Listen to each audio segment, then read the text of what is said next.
మనకు బాగా తెలుసున్న కథ, అందరికీ తెలుసున్నది నేను చెప్పగానే ఇదేనా కథ అంటారు, కానీ అంతరార్థాలు వేరు. మహాయోగులు వాటిలో అంతరార్థాలు చెబుతారు. మామూలు వాళ్ళం మన కథ చెప్పుకుంటూ ఉంటాం. అనగా అనగా ఓ రాజుగారు ఉన్నారట, రాజుగారికి 7 కొడుకులు ఉన్నారట, 7 వేటకెళ్ళారట, 7 చేపలు తెచ్చారట. ఈ కథ ఇక్కడ చిన్నవాళ్ళు ఎవరూ లేరు. చిన్నప్పుడు మనం పిల్లలం పడుకోకపోతే తల్లుడు ఈ కథ చెప్పేవారు. ఆ 7 చేపలు సగంలోకి వెళ్ళేసరికి మనం నిద్రపోయేవాళ్ళం. పైగా ఈ కథను చాలామంది ఎందుకు ఉపయోగిస్తారంటే వంక పెట్టి తప్పించుకుంటారు. చూడండి, పని ఎందుకు చేయలేదయ్యా అంటే కాగితం లేదండి, కాగితం ఎందుకు లేదయ్యా అంటే పేపర్ మిల్ నుంచి రాలేదండి, పేపర్ మిల్ ఎందుకు ఆడలేదయ్యా అంటే కరెంట్ లేదండి అని వంకలు చెబుతూ ఉంటారే. ఆ వంకలు చెప్పి తప్పించుకోవడానికి ఈ కథ వాడతారు. కానీ ఇందులో ఎంత అద్భుతమైన సందేశాన్ని సత్యసాయి మనకు అందిస్తున్నారు. జగన్మాతృస్వరూపంగా జగన్మాత మన ఎదురుగా ఉన్నా సరే, సాయీశుడు రూపంలో జగన్మాత మన ఎదురుగా ఉన్నా సరే, మనం సంసారం అనే మామూలు మాయలో పడిపోతాం తప్ప భగవంతుడు ఎదురుగా కూర్చున్నాం ఆత్మజ్ఞానం పొందుదామని ఆలోచన చేయలేం.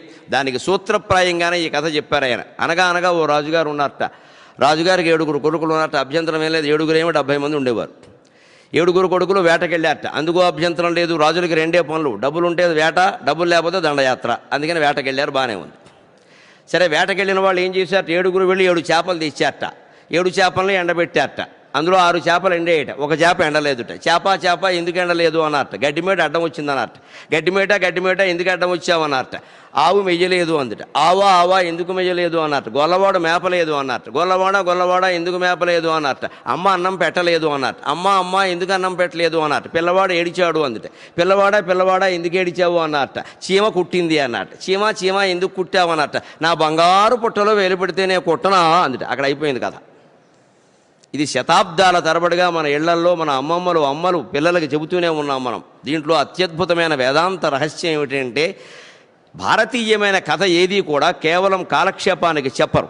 Indian story is quite different from foreign stories.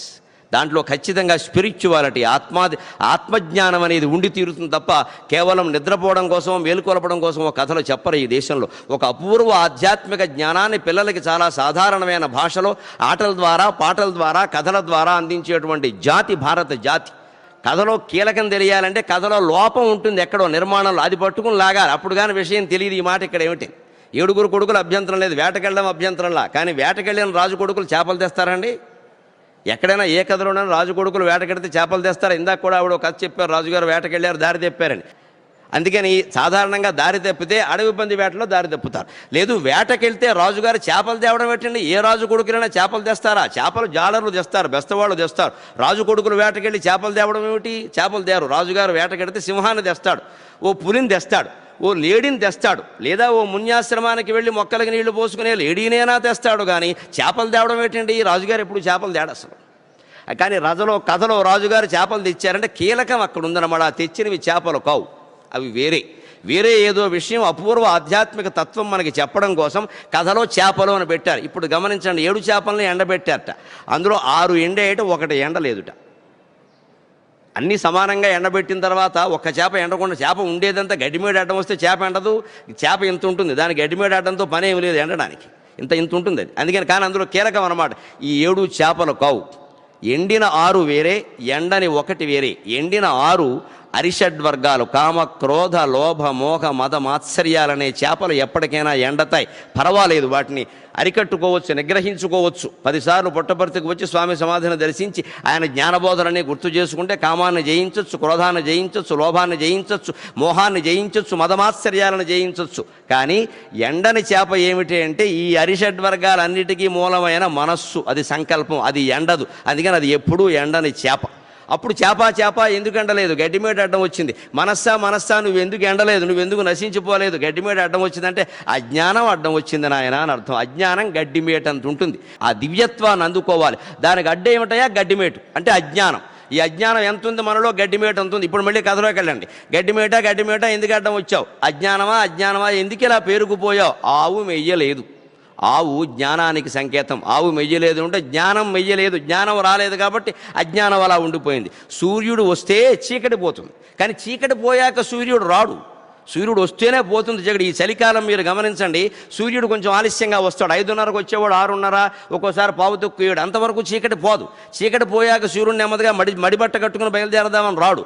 సూర్యుడు వస్తేనే చీకటి పోతుంది. మనం కూడా జ్ఞానాన్ని తెచ్చుకుంటేనే అజ్ఞానం పోతుంది తప్ప అది పోయే రోజు అది పోతుంది అంటే మనం పోతాం, అది పోదు ఖచ్చితంగా, ఇంకో జన్మెత్తాల్సిందే. అందుకని మనం పురుష ప్రయత్నం చేసి ఎప్పుడు ఈ జ్ఞానాన్ని సంపాదించే ప్రయత్నం చేస్తే అజ్ఞానం ఖచ్చితంగా పోతుంది, అది గడ్డిమేట అయినా సరే. అందుకని ఆవు మెయ్యలేదు అంటే ఆవు జ్ఞానానికి సంకేతం. మన భారతీయ సంస్కృతిలో గోవుని జ్ఞానానికి సంకేతంగా భావిస్తాం కాబట్టి గోబ్రాహ్మణేభ్యస్వభమస్తు నిత్యం అని చెబుతాం మనం. ఆవు జ్ఞానానికి సంకేతం, మిగిలిన జీవులన్నీ అజ్ఞానానికి సంకేతం. అందుకని ఆవు మెయ్యలేదు అంటే జ్ఞానం అనేది వచ్చి మెయ్యలేదు కాబట్టి అజ్ఞానం ఇలా మిగిలిపోయింది. మళ్ళీ కథలో కడదాం. ఆవా ఎందుకు మెయ్యలేదు? అమ్మ అన్నం పెట్టలేదు. ఇక్కడ ఉంది జగన్మాత. జ్ఞానమా నాకెందుకు నువ్వు అబ్బలేదు అంటే, గొల్లవాడు ఆవా ఎందుకు మెయ్యలేదు? గొల్లవాడు మేపలేదు అంటుంది. ఇక్కడ ఉంది జగన్మాత. ఆవా ఎందుకు మెయ్యలేదు? జ్ఞానమా నాకెందుకు నువ్వు రాలేదు, నా ఇంటికి ఎందుకు రాలేదు, నాకెందుకు తెలియలేదు అంటే, గొల్లవాడు నిన్ను మేపలేదు అంటే సద్గురువు ఎవడు నీ ఇంటికి రాలేదు, నీకు చెప్పలేదు 4 మాటలు. గొల్లవాడే సద్గురువు. శ్రీకృష్ణం వందే జగద్గురుం. ఆయన గొల్లవాడే కదండి. ఆశ్చర్యంగా 7 చేపల కథలో ఉన్న గొల్లవాడు శ్రీకృష్ణుడు సాక్షాత్తుగా. గొల్లవాడు మేపలేదు ఏదో బీసీడీ యాదవులు అనుకోకూడదు మనం. సాక్షాత్ శ్రీకృష్ణ పరమాత్మ ఆయన. అందుకని గొల్లవాడు మేపలేదు అంటే కృష్ణం వందే జగద్గురం. కృష్ణుడు నీ ఇంటికి, కృష్ణుడు చెప్పలేదు మేపలేదు, కృష్ణుడు మేపితేనే కదా గోవులు మేసేది. కథలో ఉన్న గొల్లవాడు సాక్షాత్ శ్రీకృష్ణ పరమాత్మ. గొల్లవాడు మేపలేదు. మళ్ళీ కథలో కడదాం. గొల్లవాడా ఎందుకు మేపలేదు? అమ్మ అన్నం పెట్టలేదు. సద్గురువా మా ఇంటికి ఎందుకు రాలేదు? అమ్మవారు నీ ఇంటికి వెళ్ళమని నాకు చెప్పలేదు. అమ్మ అన్నం పెట్టలేదంటే అర్థం అది.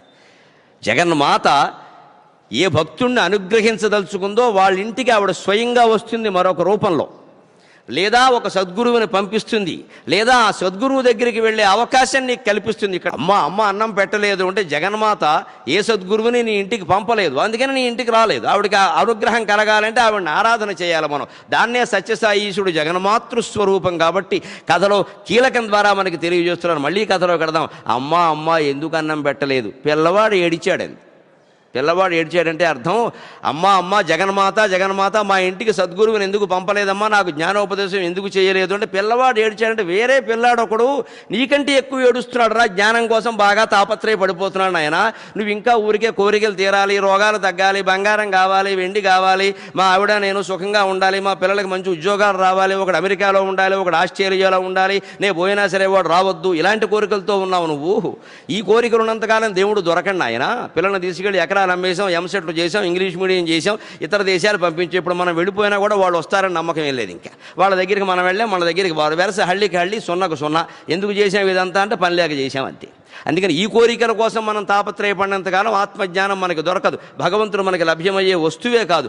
అందుకని నీ దగ్గరికి ఎందుకు సద్గురువు రాలేదు, జ్ఞానోపదేశం చేయలేదు, అమ్మవారు ఎందుకు పంపలేదు అంటే నీకు ఇంకా అంత తీవ్రమైన ఆర్తి లేదు. ఆధ్యాత్మిక జ్ఞానం విషయంలో తీవ్రమైన ఆర్తి ఉండాలండి, మామూలు ఆర్తి కాదు. అందుకే ఆత్మజ్ఞానం కోసం ఏడిచేవాడు 1000 మందిలో ఒకడు ఉంటాడు. అలా మళ్ళీ ఆ తాపత్రయపడేటువంటి వాళ్ళు 1000 మంది సాధన చేస్తే కశ్చిన్ మాం వేత్త, అందులో ఒకడికి నేను దొరుకుతాను, అంత తేలికైన విషయం కాదు అది. అందుకని పిల్లవాడు ఏడిచాడు అంటే అర్థం ఇంకొక భక్తుడు బాగా తాపత్రయపడుతున్నాడు నీకంటే, అందుకని వాడిని అనుగ్రహించాను ఉంది. సరిగ్గా ఇక్కడే మనం గమనించాల్సింది శిరిడీసాయి జీవితం, సత్యసాయి జీవితం, జగన్మాత దేవీ భాగవతం 3 సమన్వయం చేసుకుంటే మనకు విషయం అర్థమవుతుంది.